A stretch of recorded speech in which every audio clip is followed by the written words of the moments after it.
முடியல. வால்ட்ரியா கொஞ்சம் கூட பரிதாபமே பார்க்கல.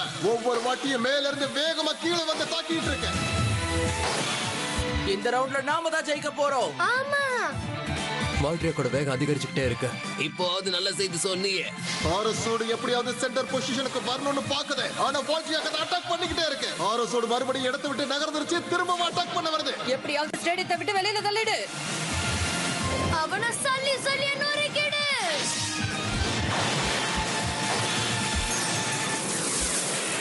அடேங்கப்பா, இதை எதிர்பார்க்கவே இல்லையே.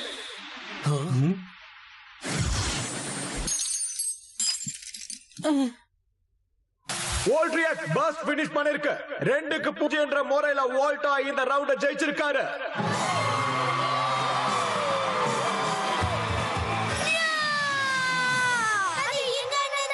அவன் இதுல தோத்துருவான்னு நினைச்சேன். பரவாயில்ல, நல்லா தான் விளையாடுறான். நானும் அவன் இந்த போட்டியில தோத்துருவான் தான் நினைச்சேன். எல்லாத்துக்கும் அவனோட வேகம் தான் காரணம். அவனுக்கு இது எப்படி சாத்தியமாச்சு?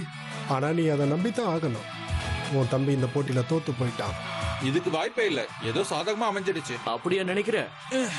என்ன ஹோய்ஜி வால்ட் புதுசா ஏதாவது பண்ணுவான்னு நினைச்சான். அதனாலதான் அவன் பிளேடை எட்ஜிலேயே லான்ச் பண்ணான். ஆனா வால்ட்டுக்கு அவன் புது மூவை யூஸ் பண்ணணும்னு அவசியமே இல்லை. அவனுக்கு ரஷ்லாங் ஸ்ட்ராங்கா இருக்கு நல்லா தெரியும்.